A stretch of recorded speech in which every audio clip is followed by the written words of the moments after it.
Okay, हरे कृष्ण। इस coat में श्री प्रभुपाद चाणक्य पंडित की एक कोट बता रहे हैं, स्वदेशे पूज्यते राजा विद्वान सर्वत्र पूज्यते। स्वदेशे पूज्यते राजा, जो जो जो व्यक्ति धनी है या जिसके पास राज्य है, उसका कदर, उसका सम्मान केवल उसके अपने देश में होता है। जो व्यक्ति उसका और विद्वान जो है वो हर जगह उसका आदर होता है, और विद्वान वो हर जगह उसका आदर होता है, उसकी कदर होती है। उसका कारण ये है कि विद्वान जो है वो भौतिक और आध्यात्मिक दोनों क्षेत्रों में उसका नॉलेज होता है उसके पास, और वो नॉलेज हर किसी के काम आता है। जबकि राजा कुछ थोड़ा बहुत फायदा अपने क्षेत्र में ही पहुंचा सकता है। तो उस मोस्ट इम्पॉर्टेंट है सोल, आत्मज्ञान। विद्वान के पास वो होता है जिसकी सबको जरूरत होती है। इसलिए वैदिक सिस्टम में जो ब्राह्मण थे, ज्ञानी थे, विद्वान थे, राजा भी उनको अपना एडवाइजर रखते थे और उनकी सलाह से वो कार्य किया करते थे। चाणक्य पंडित हिमसेल्फ चंद्रगुप्त और एक राजा के एडवाइजर थे, उनके हिसाब से काम किया करते थे। एक बार श्री प्रभुपाद से किसी ने पूछा, किसी डिवोटी ने, कि प्रभुपाद जी, यदि हम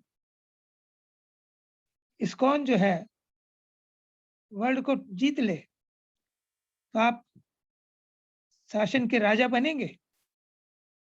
तो प्रभुपाद जी ने कहा, नहीं, मैं राजा नहीं बनूंगा, मैं राजा का गुरु बनूंगा। तो जो एडवाइजर की पोस्ट है, गुरु की जो पोस्ट है, ब्राह्मण की जो पोस्ट है, विद्वान की जो पदवी है, वो सर्वत्र राजा से बड़ी है। ये बात हमें समझनी चाहिए। और अनेक उदाहरण हमें मिलते हैं।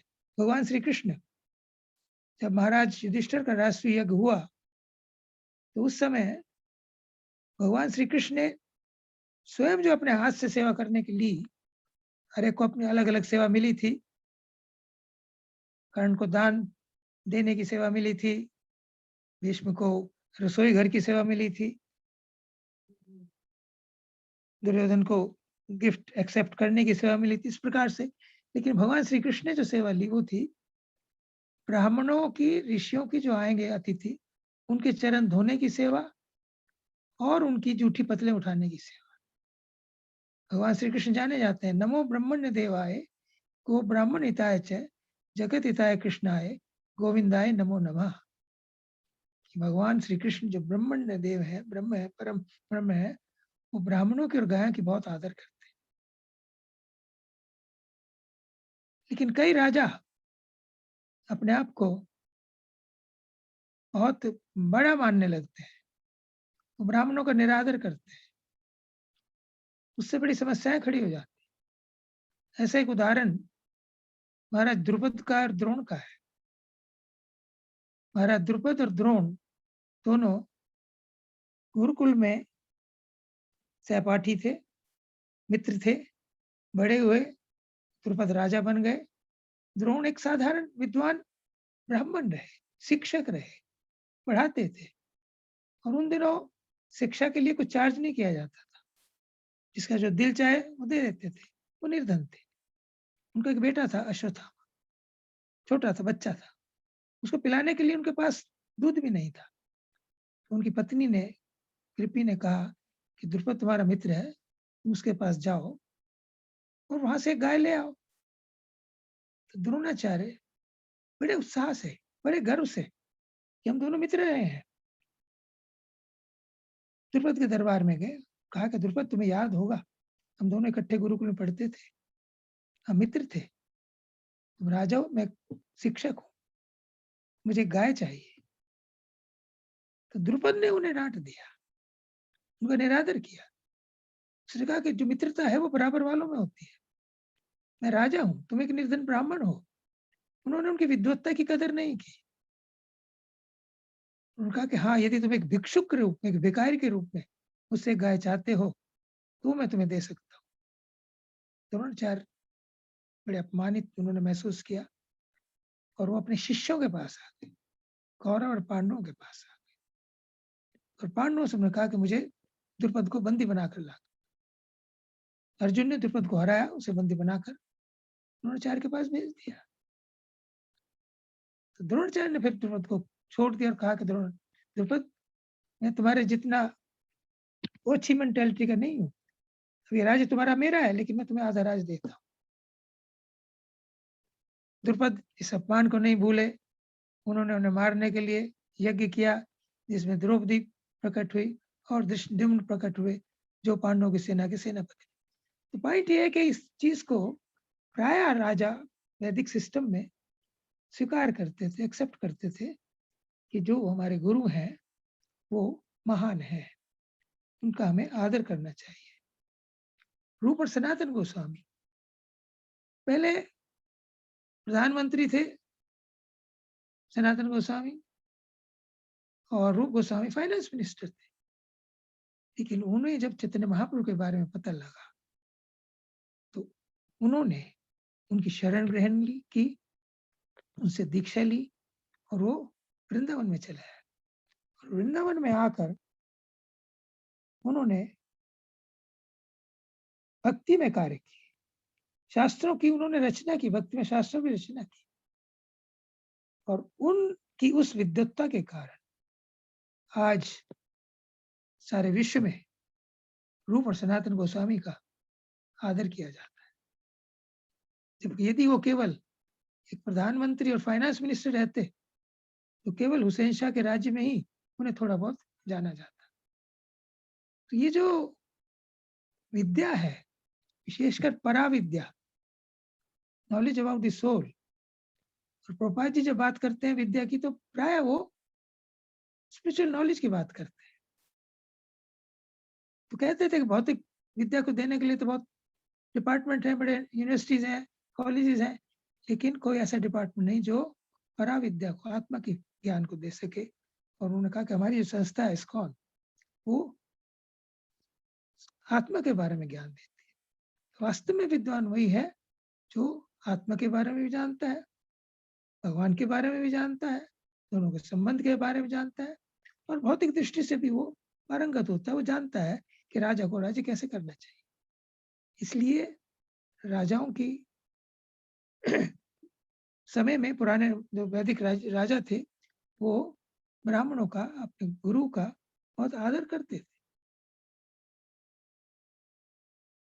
जब भगवान राम का राज्याभिषेक होने वाला था, चक्रवर्ती महाराज ने वशिष्ठ जी को बुलाया कि राम को कुछ उपदेश दीजिए। राम के महल में गए। राम ने कहा, गुरुदेव आपने मुझे मैसेज दिया होता, मैं आपके पास आता, आपने क्यों आने का कष्ट किया। वशिष्ठ का बहुत आदर करते थे, श्री कृष्ण संदीपानी ऋषि का बहुत आदर करते थे, चैतन्य महाप्रभु ईश्वरपुरी का बड़ा आदर करते थे। और उन दिनों जो राजगुरु होते थे, वशिष्ठ होते थे, उनकी बड़ी पावर भी होती थी। जब कैकेयी ने सीताराम लक्ष्मण राम को वनवास दिया तो सीता जी लक्ष्मण के साथ जाने लगे, तो कैकेयी ने उन्हें जंगल के वस्त्र दिए, वलकल वस्त्र दिए। राम ने पहन लिए, लक्ष्मण ने पहन लिए।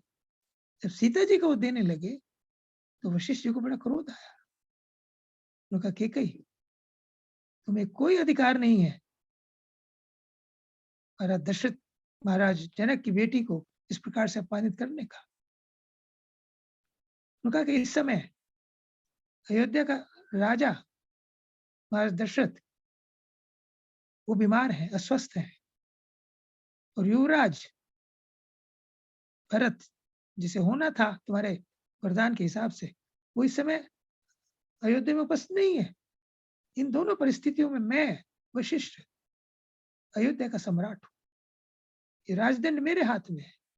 मैं तुम्हें दंडित करूंगा यदि तुमने सीता को अपमानित करना चाहा। उन्होंने एक बड़ी अंतरंग कथा बताई। सीता मेरी इष्ट है, मैं उनकी छवि को धूमिल होते नहीं देख सकता। कहा कि मेरे पिताजी ब्रह्मा जी ने कहा कि वशिष्ठ तुम रघुकुल की पुरोहित कर लो। मैंने कहा पिताजी पुरोहित का जो कार्य है वो अच्छा नहीं माना जाता। तो ब्रह्मा जी ने कहा कि उस कुल में राम प्रकट होंगे, भगवान प्रकट होंगे। तो वशिष्ठ कहते मैंने पूछा थी राम मेरे शिष्य बनेंगे तो मेरा इष्ट कौन होगा? ब्रह्मा जी ने कहा तुम सीता जी को अपना इष्ट बना लेना। वशिष्ठ ने कहा कि सीता जी मेरी इष्ट है, उनकी छवि को मैं धूमिल नहीं देख सकता। उन्होंने अपने पुत्र को भेजा कि जाओ तुम अपनी माँ अरुंधति को बुला कर लाओ और उसको कहना कि वो दिव्य वस्त्र लेकर आए। इस कैकेयी को सीता जी की राजकीय वस्त्र चाहिए ना, इन्हें लौटा दो। और सीता जी के श्रृंगार उन्होंने फिर दिव्य आभरणों से वस्त्रों से किया। जो विद्वान ब्राह्मण उनकी पहले समय में बहुत आदर किया जाता था, पूजा किया जाता था। प्रभुपाद जी कोट बताते हैं चाणक्य पंडित की कि स्वदेशे पूज्यते राजा विद्वान सर्वत्र पूज्यते। राजा का जो पूजा की जाती है, आदर किया जाता है केवल अपने क्षेत्र में। ऋष व्यक्ति अपने गांव में, जैसे प्रभुपाद जी लिखते हैं, लेकिन विद्वान कहीं भी हो हर जगह उसका आदर किया जाता है। तो ये बात हमें अच्छी तरह समझ लेनी चाहिए। इसलिए श्री प्रभुपाद इस्कॉन में सही ब्राह्मण बनाना चाहते ताकि वो वैदिक ज्ञान को सारे विश्व में फैलाए। और उनका लक्ष्य यही था सारे विश्व को कृष्ण भावना भावित बनाया जाए। वैदिक ज्ञान को, आत्मा के ज्ञान को, परमात्मा के ज्ञान को, भगवान के ज्ञान को, प्रकृति के ज्ञान को अच्छी तरह से लोगों को समझाया जाए। क्योंकि आजकल 20वीं 21वीं सदी, प्रभुपाद जी 20वीं में थे, आजकल 21वीं चल रही है। लोग बिना समझे हरे कृष्ण महामंत्र को स्वीकार नहीं करते। They want to know everything about why should we do it. तो उसके लिए प्रभुपाद जी ने हम सबको तैयार किया। प्रभुपाद जी की इच्छा का आदर करते हुए हम अधिक से अधिक वेदों का अध्ययन करें, विद्वान बने, ब्राह्मण बने, वैष्णव बने और इस ज्ञान को जितना हो सके प्रचारित करें। और उससे पहले साथ साथ हम अच्छे भक्त स्वयं बने, साधना अच्छी हो। हरे कृष्ण कृष्ण कृष्ण हरे हरे, हरे राम राम राम हरे हरे, इस महामंत्र की 16 माला का जप करें, 4 नियमों का पालन करें और प्रभुपाद जी के लिखे हुए ग्रंथों का अध्ययन करें। हरे कृष्ण, धन्यवाद, thank you. Hare Krishna, thank you very much प्रभु जी। आपने बहुत सुंदर बताया और एस्टेब्लिश किया कि आध्यात्मिक ज्ञान जो है वो ही सुप्रीम है। बाकी भौतिक ज्ञान या भौतिक ऑपुलेंस, ऐश्वर्य, वो आध्यात्मिक ज्ञान के आगे कहीं कुछ नहीं है। तो हमारी मनुष्य जीवन की सफलता का रास्ता सिर्फ आध्यात्मिक ज्ञान ही हो सकता है। तो वही हमें सबको अर्जित करना चाहिए, प्रभुपाद की बुक्स को पढ़ना चाहिए। आपने बड़े अच्छे से समझाया, थैंक यू वेरी मच प्रभु जी। हरे कृष्णा। थैंक यू प्रभु जी। हरे